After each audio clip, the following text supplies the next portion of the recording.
अस्सलाम वालेकुम। कैसे हैं आप सब? उम्मीद करती हूँ कि आप सब खैर खैरियत से होंगे। फाइनली कभी मैं कभी तुम की एपिसोड 26 के रिव्यू के साथ में एक बार फिर आ चुकी हूँ। ऑनेस्टली जब से तमाशा ख़त्म हुआ है मैं थोड़ा सा हो, क्योंकि एक तमाशा का रोज़ का बना हुआ था कि वीडियोस आनी आनी, आप डाल रहे हो वीडियो एडिट कर। जब से वो तमाशा ख़त्म हुआ ना, तो एक थोड़ा सा हो रहा है कि अब क्या करना है, किस पे वीडियो बात करनी है। हालांकि मुझे पता है मैं जैसे कभी तुम पे डालती हूँ, बट तो तमाशा का डेली बेसिस पे बन रहा था, तो खैर मुझे तो बड़ा याद आ रहा है। आप लोग बताएं, आप लोग के क्या हालात हैं तमाशा को लेकर। खैर अब आ जाते हैं कभी मैं कभी तुम की एपिसोड 26 की तरफ। नताशा जो है, नताशा ने जब अदील को बुलाया, अदील को जब पिछले एपिसोड के एंड में वो कहती है कि मेरा हस्बैंड जो है बिजनेस ट्रिप पे गया हुआ, तो हम लोग घूमते हैं, कहीं बाहर जाते हैं। और जब नताशा के जो फ्रेंड्स हैं वही लोग बैठ के लंच कर रहे थे, तो वो नताशा को लंच के लिए बुलाने के लिए फ़ोन करते हैं। तो पता चलता है उसके हस्बैंड ने फ़ोन उठाया जब वो घर पे कॉल करते हैं।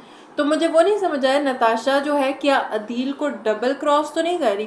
क्योंकि मुझे अच्छी तरह से याद है पिछली एपिसोड में, लास्ट एपिसोड में उसने ये कहा था कि जो अदील है, सॉरी सलमान जो उसका हस्बैंड है, कि वो बिजनेस ट्रिप है और यहाँ पे वो घर बैठा हुआ कॉल पिक कर रहा है। तो क्या नताशा की कोई अपनी गेम चल रही है या ये क्या चल रहा है? क्योंकि जब वो उसको कहते हैं कि वो बिजनेस ट्रिप पे है लेकिन वो तो घर है, तो ये चल क्या रहा है? नताशा की कोई गेम है, क्या है? वो थोड़ा सा अभी देखना पड़ेगा कि क्या चल रहा है। और दूसरी तरफ जो रुबाब के अब्बा है, उन्होंने तो अदील पे नज़र भी रखवाई हुई है, तो वो जो देखना है वो भी काफ़ी दिलचस्प होगा। और जो शर्जीना और मुस्तफ़ा, शर्जीना के लिए वो जो है नोजपिन लेके आता है, गिफ्ट लेके आता है, वो बड़ा क्यूट सा सीन था जिसपे उसके लिए लेके आता है, कहता मैंने शादी के टाइम पे भी तुम्हें कुछ नहीं दिया, तो कहती मेरे लिए बहुत वो था, मुझे अच्छा लगा। उसको कहते पहनो, कहती है किसी स्पेशल ओकेजन पे पहनूंगी, कहता है ये मतलब तुम कभी नहीं पहनोगी। तो वो शर्जीना से अपनी अपनी वाली फीलिंग आ रही थी कि मतलब कोई नई चीज़ आ गई, नहीं नहीं संभाल के रख दो, किसी अच्छे ओकेजन पे पहनेंगे।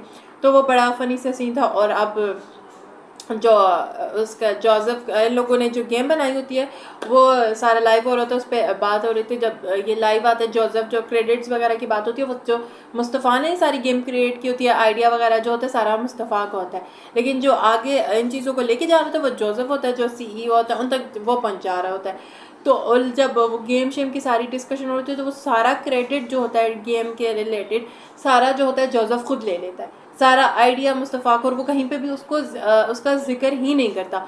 जिस पे एकदम मुस्तफ़ा की जो रिएक्शन होता है, वो एकदम वो समझ नहीं पा रहा कि मेरे साथ हुआ क्या है, मेरे साथ कर क्या दिया। एक इतनी बड़ी चीज़ जिस पे दिन रात बंदे की मेहनत हो, और वो उसका क्रेडिट कोई दूसरा लेते, और दूसरे बनाने वाले बंदे का नाम तक नहीं है। तो वो सारा जो है इस पे ना, मैं जो डायरेक्टर हैं बदर महमूद, उनकी बड़ी तारीफ़ करना चाहूँगी। बहुत अच्छी उन्होंने डायरेक्शन दी, वो छोटी छोटी चीज़ों की डिटेलिंग जो उन्होंने दी हुई है। जब वो मुस्तफ़ा जो होता है एकदम होता है, वो एक समझ नहीं पाता उसके साथ क्या हुआ, और वो एकदम उठ के बाहर चल जाता है जब वो बाइक पे जा रहा था।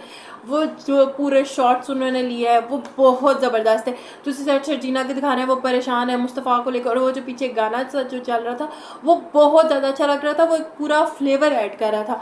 तो ह्यूज क्रेडिट गोज़ टू बदर महमूद, जो इतनी अच्छी डायरेक्शन करें कि छोटी छोटी चीज़ें बहुत अच्छे से उन्होंने मैनेज की। मैं ज़ाहिर बात है कि जब ड्रामे को भी अच्छा ये तभी बनाते हैं जब आप छोटी छोटी चीज़ों की डिटेलिंग पे जाके उन पे मेहनत करते हो, काम करते हो, तो वो चीज़ ड्रामे को और बड़ा और बेहतरीन बनाती है। तो वही बदर महमूद इस वक्त कर रहे हैं।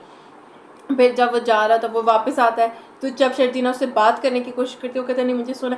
तो वो जो इन दोनों का बॉन्ड है, मैं हमेशा से कहती हूँ मुझे बहुत अच्छा लगता है, ये एक दूसरे को अंडरस्टैंड कर रहे हैं, उसको पता है इसको थोड़ी सी स्पेस चाहिए, वो देता है। हालांकि दोनों पूरी रात सो नहीं पाते कि एक दूसरे वो एक तो वो टेंशन की वजह से, दूसरा शर्जीना उसकी वजह से कि ये नहीं है। फिर जब सुबह उठ के आता है वो तब उससे बात करती है, फिर वो नाश्ता बनाते बनाते शर्जीना की अपनी तबीयत ख़राब होने लग जाती है। दूसरी तरफ यार अदील जो रुबाब से बात कर रहा है, मतलब ऑनेस्टली मुझे तो लगता है अदील को देख देख के ना, तो कोई लड़की किसी लड़के पे यकीन ही ना करे, कितना झूठ है। रबाब की कैसे तारीफ़ें कर रहा है जान गया, और इसी के पास गिफ्ट्स तो उसके खरीद के दे रहा है, वो तो चलो एक अंडरस्टैंड हमने कर ही लिया है कि इसने यही करना है, लेकिन जो उसकी तारीफ़ें कर कर के फ़ोन बंद करके कहता है आई हेट यू। उसके बाद मुझे लगता है लड़कियों के लिए ना, लड़कों पे यकीन करना बहुत मुश्किल होने वाला है अदील को देखने के बाद। खैर फिर शर्जीना की नाश्ता बनाते बनाते भी तबीयत ख़राब होती, वो आते, फिर वो उसकी जॉब की बात करें तो शर्जीना जो होती है, फिर शर्जीना को पता चलता है शर्जीना जो है एक्सपेक्ट कर रही है, और उसकी अम्मा अब्बा को पता चला, जहाँ पे अम्मा अब्बा उसकी बात करते भी हैं कि उसके अब्बा कहते हैं उनकी अम्मा को कि आपने मुझे लाने से मना कर दिया, वरना मैं चाहता हूँ कि वो दोनों ही आ जाए जिस तरह की अब उसकी कंडीशन है। दूसरी तरफ जब शर्जीना अपनी बहन से बात करती है, मुझे वो उसका शर्जीना का अच्छा लगा था कि देखो बाकी भी जो इन फ्लैट्स में रह रहे हैं वो हम जैसे इंसान है ना, सब बीमार होते हैं, सब प्रेग्नेंट होते हैं, हर इंसान ही है ना, हर इंसान को हर किसी न किसी तरह की बीमारी है, तो वो सब भी एडजस्ट कर रहे हैं तो हम भी कर सकें। तो मुझे अच्छा लग रहा था कि ज़ाहिर बाकी भी रहने वाले तो इंसान ही है ना। फिर जब शर्जीना और मुस्तफ़ा बैठ के, मुस्तफ़ा बच्चों के साथ सॉरी क्रिकेट खेल रहा होता है, शर्जीना ऑफिस से आती है, वो बड़ा बच्चों के साथ जो होता है बड़ा अच्छा सीन था। वही बात है, अच्छी डायरेक्शन थी, अच्छी परफॉर्मेंसेस थी। फिर शर्जीना आके जब उसे पूछती है जॉब वगैरह का, उसके कहता है मुझे जॉब मिल गई है तो 35,000 में। वो कहता है कि इससे हमारी बेसिक नीड्स पूरी हो जाएंगी।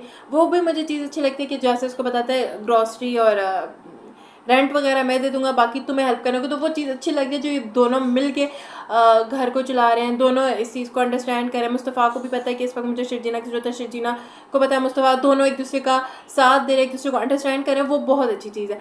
फिर जब शर्जीना से कहती है कि मतलब मुझे तुम्हारी जॉब से तो कोई मसला नहीं, लेकिन तुम गेम डेवलपर हो, तुम गेम का कुछ बारे में, तो कहता मैं गेम को समझना नहीं चाहता, मैं नहीं बात करना चाहता। जब से वो उसको कहते हैं जॉब से, वो कहता भी मैं साथ साथ कुछ ऑनलाइन और कर लूँगा जो भी। वहाँ पे शर्जीना का भी मैं पॉइंट समझ पाती हूँ कि वो उसको कहती है कि मतलब एक गेम बनाता है, जिस तरह की गेम्स ये बनाता है, जिस तरह का ये क्रिएटिव इंसान है।